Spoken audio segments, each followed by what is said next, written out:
las últimas décadas ha tenido cambios, evoluciones, transformaciones, felizmente para bien. Toda la pintura amazónica de principio de siglo hasta los años, siglo XX, hasta los años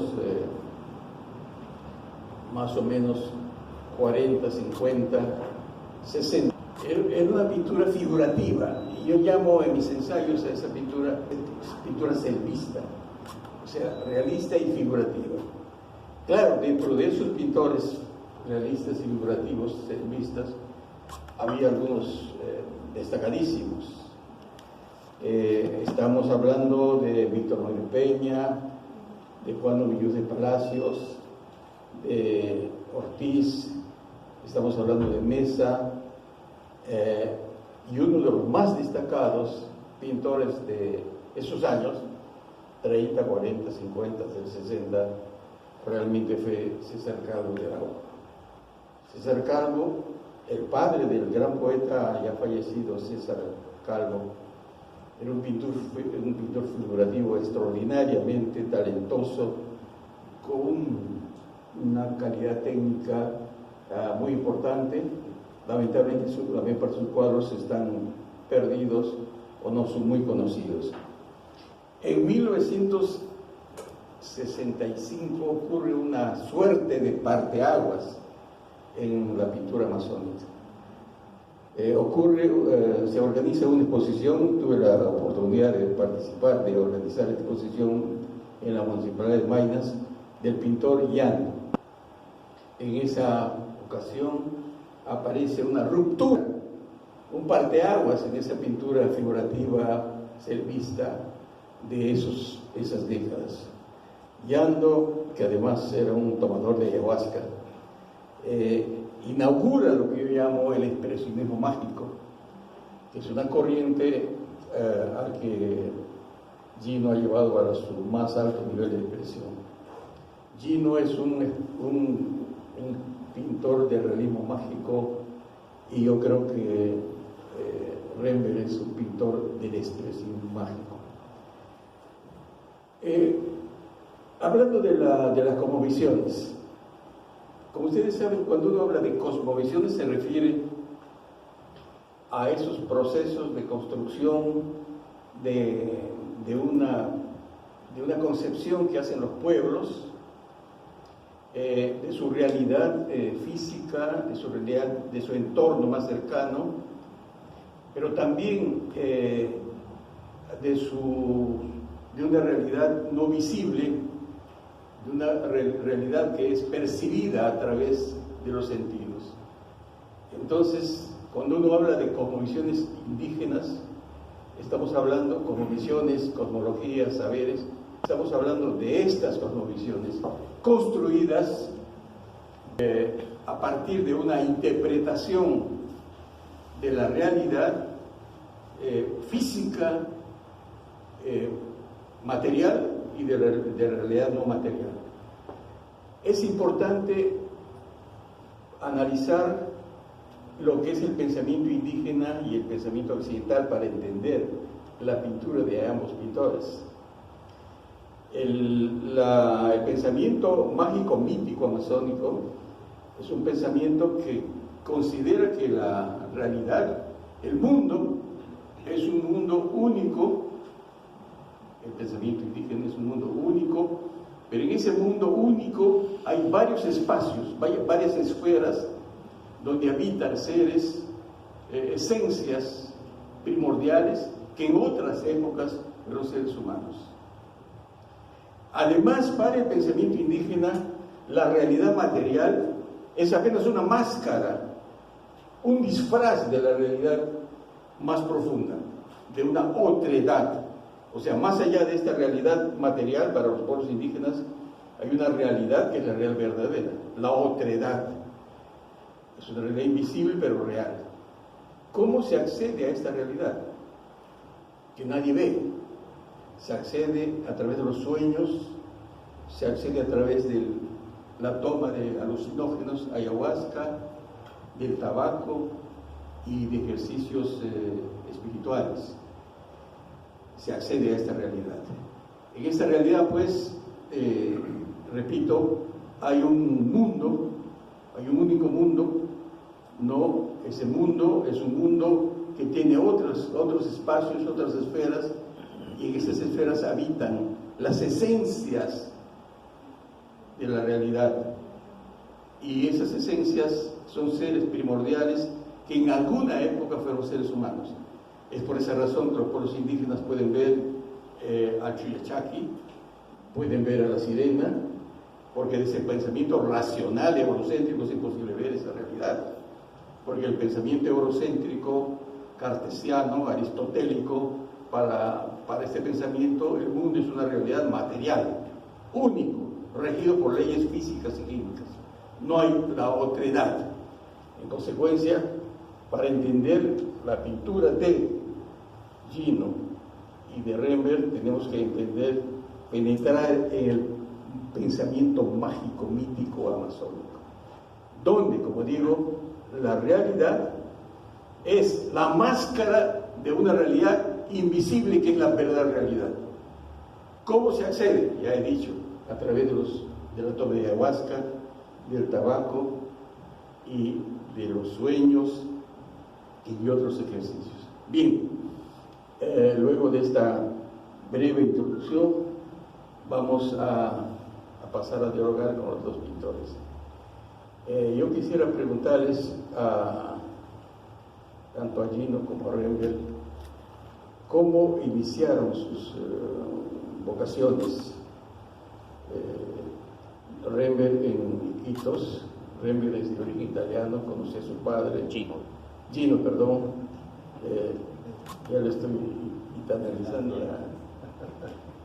Gino es de origen italiano, conocí a su padre, el señor Ciccarelli, ¿no? A su mamá, la señora Bardales, y lo recuerdo en Iquitos de los años 70, ¿no es cierto? Y en cambio Rembert es un indígena, ¿no? Él pertenece a la familia lingüística Huitoto, ¿no? Él nació en una comunidad y su cosmovisión es diferente a la cosmovisión de él. Él tiene una cosmovisión indígena, ¿no? Donde los elementos culturales son diferentes, la maloca, la garza blanca, etcétera, ¿no? El dios Niue, ¿se pronuncia así? Bora. Y en cambio, el pensamiento es el pensamiento occidental. Sin embargo, su pintura es una pintura que explora el pensamiento mítico mágico. Podríamos hablar entonces de una suerte de mix cultural en tu pintura. Bien, pregunto entonces a ambos cómo empezaron sus carreras pictóricas y que nos cuenten, Rembert, el universo extraordinario de la mitología y el pensamiento Huitoto, que es donde él explora su riquísima pintura en imágenes y en colores, etc. Empezamos con el más joven o el más viejo. Con el más joven. Yeah. Buenas noches, gracias por la invitación, gracias Jaime por haber organizado este pequeño conversatorio y bueno, gracias Jorge, qué bueno que estén acá. Bueno, no quisiera empezar con la cosa personal, pero como me preguntaba por ahí, yo empecé a pintar, es lo único que sé hacer muy bien, creo. Desde muy pequeño tuve mucha facilidad con este, lo único que quise hacer en mi vida, ¿no? Y casi desde muy temprano me jalaba mucho este mundo mítico mágico que es de las esquinas de la ciudad. Y creo que eso pertenece a la identidad más fuerte que tenemos todos los amazónicos, que nos hemos amamantado de mitos y leyendas de Runamula, Chulachakis, Tunchis, de una manera muy natural, mucho más, digamos, una identidad mucho más fuerte que la comida y que otros rasgos que tenemos por allá. Creo que de habernos alimentado y crecido con rodeado de este mundo mítico mágico, a mí me encantó mucho, ¿no? Al principio me asustaba por las historias que me contaba mi abuela y poco a poco, no sé si como una especie de catarsis, comencé a dibujar estos personajes Y desde ahí fue, entonces cuando ya ingresé a estudiar en la Escuela de Bellas Artes, un poco yo ya sabía lo que tenía que hacer. O sea, digamos, vino de manera muy natural, no forcé nada, entonces, y encontré en la figuración la mejor manera de expresar este mundo mítico mágico. Pero yo quisiera, bueno, yo creo que hay tres vertientes en este mundo mítico mágico amazónico. La primera es la cual yo me crié, que es un mundo muy citadino, muy mestizo, donde hay muchas leyendas, muchos mitos, que son verdaderamente mestizos, porque muchas son de influencia europea. La runamula, por ejemplo, el centauro en mitad caballo, en la Amazonía no había caballo, eso ha llegado y se ha transformado, se ha recreado, ¿no? Como otros mitos. Yo no sé si la sirena, por eso existen los 5 continentes, estas historias. Personajes como los Tunchis, bueno, como la mismo Yaimama, pues, que es una versión de Hansel y Gretel tropicalizada casi. Y este es el mundo en el cual yo me crié, en el cual luego comencé a investigar, comencé a aprender, comencé a ver qué diferencias había. Luego hay este otro mundo mítico, mágico, que es más ribereño, ¿no? Está en las riberas de todo el pueblo de la Amazonía, donde los mismos personajes, por ejemplo el Chuyachaki, que lo encuentras en el Marañón, en el Yabadí, en el Pastaza, en el Putumayo, pero son de alguna manera diferentes. Algunos son más pequeños, más demonio, más diablo, otros más guardián del bosque. Entonces hay una variaciones que va sufriendo según las culturas. Y este entorno, digamos, ribereño, es muy fuerte, ¿no? Se vive un mundo más mítico, mágico, más que en las ciudades. Y la tercera, que es el mundo más nativo, que tienen otra visión muy diferente a la que tenemos nosotros, ¿no? Y que también han llegado a algunas zonas, por decirlo, contaminado con temas como el Chuyachaki, como el Tunchi, que supongo que antes no tenía. Bueno, pues hay una simbiosis ahí. Pero es el mundo que yo menos conozco, ¿no? He investigado bastante, pero no es suficiente, porque además en la Amazonía todavía quedan 28 culturas nativas. 13 familias lingüísticas y 47 lenguas. Todavía existen 47 lenguas, algunas ya están en extinción. Digamos, y imagínense la cantidad del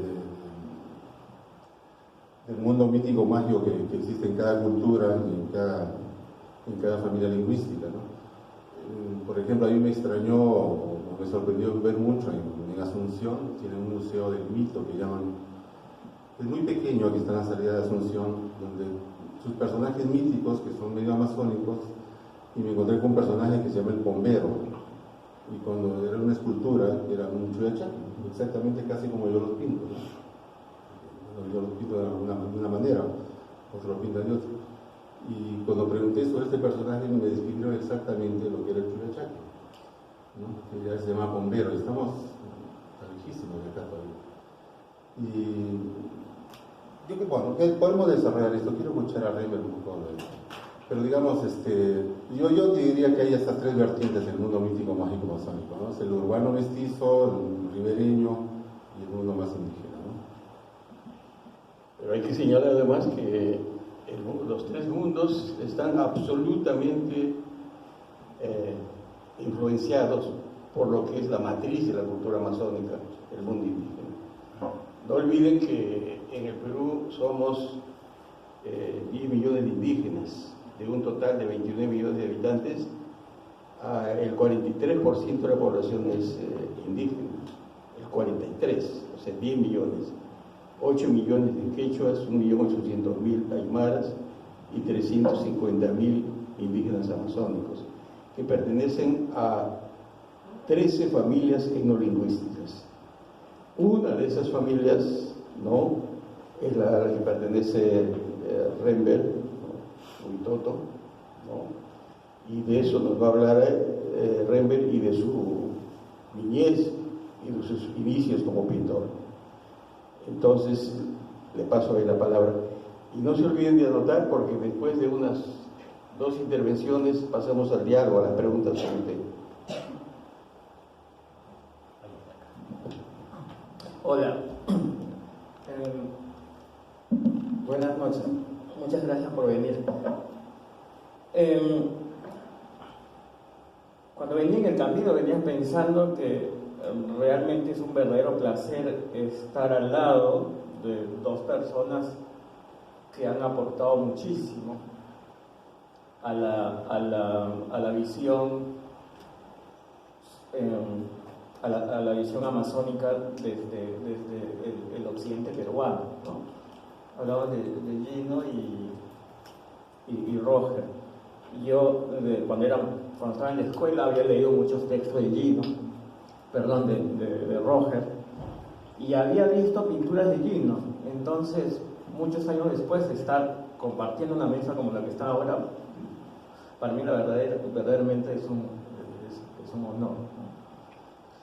Bien, yo soy Huitoto, soy Aymino, soy del clan de la Garza Blanca. No podría hablar de los orígenes de mi pintura, ni en qué momento me dediqué o empecé a pintar, si no hablara de dónde realmente uno viene. Los Huitotos somos una nación que ha estado principalmente y continúa en los ríos Igaraparaná, el Caquetá, que es un afluente del Putumayo, que en estos momentos es la frontera, el límite geográfico entre Perú y Colombia, ¿no? Yo nací en el lado peruano, en un río que se llama el Ampiaco, que es afluente del Amazonas. Nací por varios motivos que muchos de ustedes quizás conozcan y otros no. Mis ancestros fueron esclavos de la época del caucho, hablamos de 1895 y hasta 1920. Y antes del conflicto de Perú-Colombia del 32 y el 33, hubo un traslado de indígenas hacia el lado peruano, no precisamente para salvarles la vida, ni para preservar las culturas o la gente, fue precisamente para seguir conservando la mano de obra indígena en estos otros territorios. Mi abuela nació en ese traslado, mi papá ya nació en territorio peruano, y por eso son los motivos, digamos, que yo también nazco en una comunidad que es la Colonia. La Colonia es la última comunidad viajando por el Ampiaco y subiendo por el Yaguajiaco. Es mucho más cerca, si ubicamos mentalmente el mapa del Perú, es mucho más cerca de la frontera con Colombia por el Putumayo.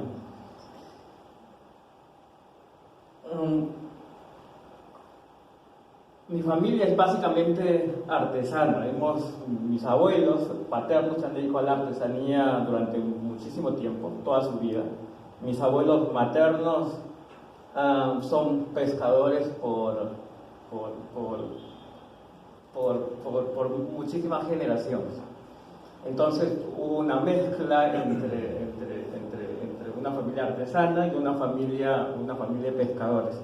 Nosotros crecimos básicamente entre los dos, entre la artesanía, haciendo collares, haciendo cosas, souvenirs para los turistas que llegaban al pueblo, pinturas sobre yanchama, que es la corteza de árbol, máscara, cualquier cosa que podría ser atractivo para el turista o la persona foránea que llegara al pueblo.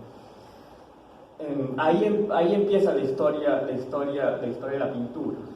La historia de la pintura, digamos, en esta zona del Ampiaco. Cuando yo terminé la escuela, Pebas era un pueblo, ahora hay 5.000 personas, era un pueblo de como de 1.800, 2.000 habitantes, no había opciones para ir a estudiar en otros lados, ¿no? Entonces, la única opción que yo tuve era seguir ayudando en la casa y pues a pintar. Y pues ahí empieza es el punto de origen a lo que me dedico actualmente. No he hecho otra cosa más que pintar. Intento escribir, he publicado algunos libros sobre los mitos, historias. Considero que los mitos indígenas es la verdad para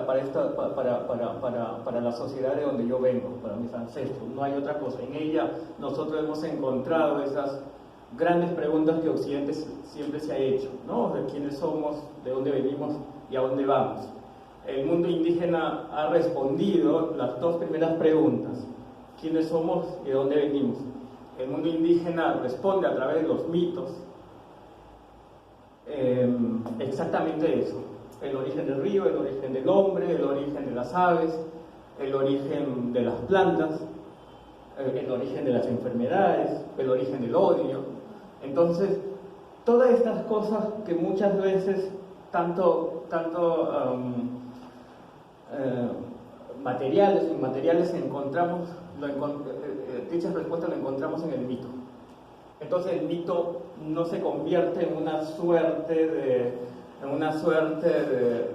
una mera historia que uno escuchó por ahí. El mito, para el indígena en ese sentido, es la verdad. Lo que he intentado hasta ahora en mi pintura es tratar de trasladar y comunicar eso. Para mí, dentro de las materias o de las carreras importantísimas del mundo actual, una de las que me gusta mucho es la comunicación. Me parece que hay que tener muchísimo talento para poder comunicar. Muchas de las cosas o muchos de los conflictos que aún no se solucionan entre el mundo indígena y el mundo urbano es precisamente porque primero no ha habido voluntad y después pues no ha habido una excelente comunicación. Entonces he intentado a través de mi pintura comunicar precisamente lo que yo he recibido de mis ancestros. Cómo es el indígena, qué piensa el indígena, hacia dónde va el indígena, cuáles son los problemas del indígena, y buscar eso que mucha gente no ha hecho, ¿no?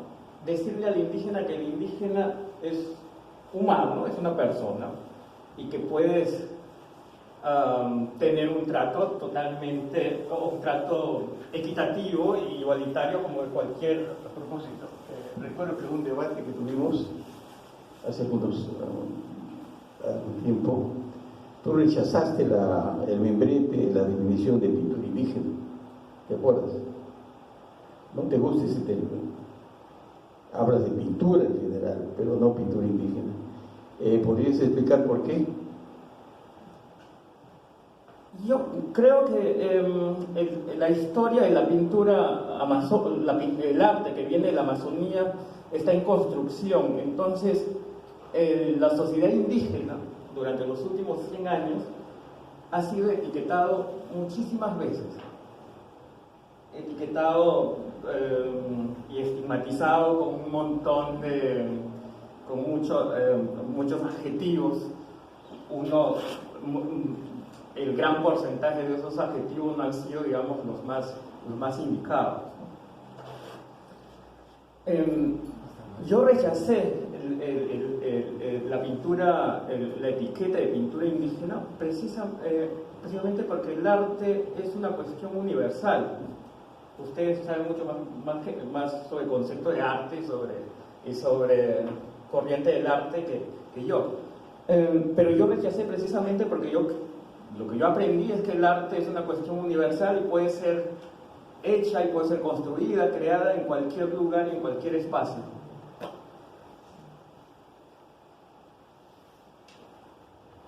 Bienvenidos, por favor.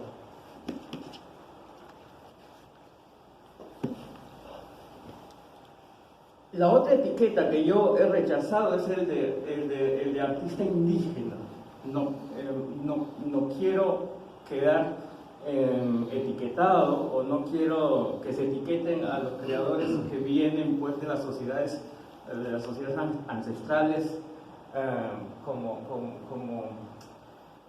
como esta suerte de creadores exóticos no, ellos son artistas. Hasta naif sí. Y yo creo que en las comunidades indígenas hay artistas contemporáneos con raíces indígenas. y mi obra, yo creo, he creído que mi obra es una obra contemporánea, es un artista contemporánea, pero mi historia personal y mi historia en mis ancestros es una historia, digamos, que no tiene por qué influir en el momento que me vayan a etiquetar el papel que cumplo pues en esta sociedad, ¿no? Gracias, Claudio plantea una cosa muy polémica, ¿no? Que va a generar debate. Rechaza la idea del término indígena en su pintura, porque el arte es universal.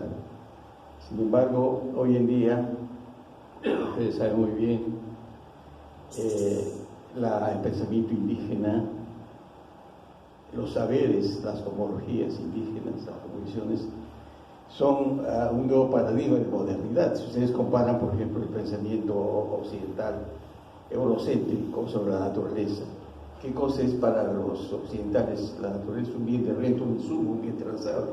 ¿Y qué cosa para los pueblos indígenas? La naturaleza es la madre a la que hay que respetar, con la que hay que coexistir. Entonces el pensamiento más moderno de este momento, que es paradigmático, más va a ayudar a construir una nueva utopía social del pensamiento indígena. Quiero saludar al maestro Kaufman, ¿no? Perico Kaufman-Doy, con quien hemos tenido la posibilidad de discutir estos temas en Chachapoyas, ¿no? Muy cerca al territorio de los chachas, o en el territorio de los chachas. Bien, pasamos prepárense para las preguntas. Como un pintor de origen de raíces europeas, checarel, occidental, empieza a valorar la mitología, las cosmovisiones indígenas y logra una suerte de combinación perfecta entre lo clásico y la pintura indígena, ¿no? Porque cuando uno mira tu pintura podría estar mirando una pintura clásica, no solamente por el trazo, sino por el color, etc. Y en tu pintura hay muchas lunas, hay muchas sirenas, hay una suerte de obsesión por las sirenas y las lunas. Seguramente, ¿no? sí, seguramente. Explícanos eso. Hay una obsesión. A ver, es esta mezcla de lo que soy, que tú defines entre occidental y, no sé si indígena, pero sí puede ser el paso de mis raíces, porque mira, en Europa dicen que mis nativas tienen cuerpo de italianas, mis sirenas tienen cuerpo de italianas, Cuerpo de Botticelli. me dicen que mis colores son muy mediterráneos, no por la cantidad de óqueres que uso, no lo sé exactamente. ¿Cuál era la razón? Porque tantas lunas. Bueno, las lunas, hay muchas razones, o sea, fue cambiando esto. Cuando yo empecé a pintar lunas, Eso no tiene nada que ver con políticos, se vive en la luz. no. Al principio fue para mí una cosa, ¿qué es el objeto estético más puro por excelencia? Es el círculo luminoso, ¿no? O sea, es una onda bella, o sea, para quien sea. Y hasta ahora todo el planeta tiene el primer problema que vemos, levantamos la cabeza a buscar la luna, ¿no? De repente nos ilumina por ahí. En un principio comencé simplemente como un objeto casi estético mis cuadros, ¿no? Luego, cuando esto lo confieso afuera, comenzó a hacer en cada luna que yo pintaba era una mujer que yo había conocido en mi vida, trataba de ponerla ahí, ¿no? Para recordarla de alguna manera. Es como 100 lunas ya. Sí, más. Y después, hace muchos años, llegué a una exposición a Iquitos, hace el año 2001 creo que fue, y justo se daba un congreso de profesores de bilingües, y habían 17 niñas que se habían juntado, entonces yo los invité, fui a buscarlos, les invité a todos, fueron parejas, algunos con familias a ver la exposición.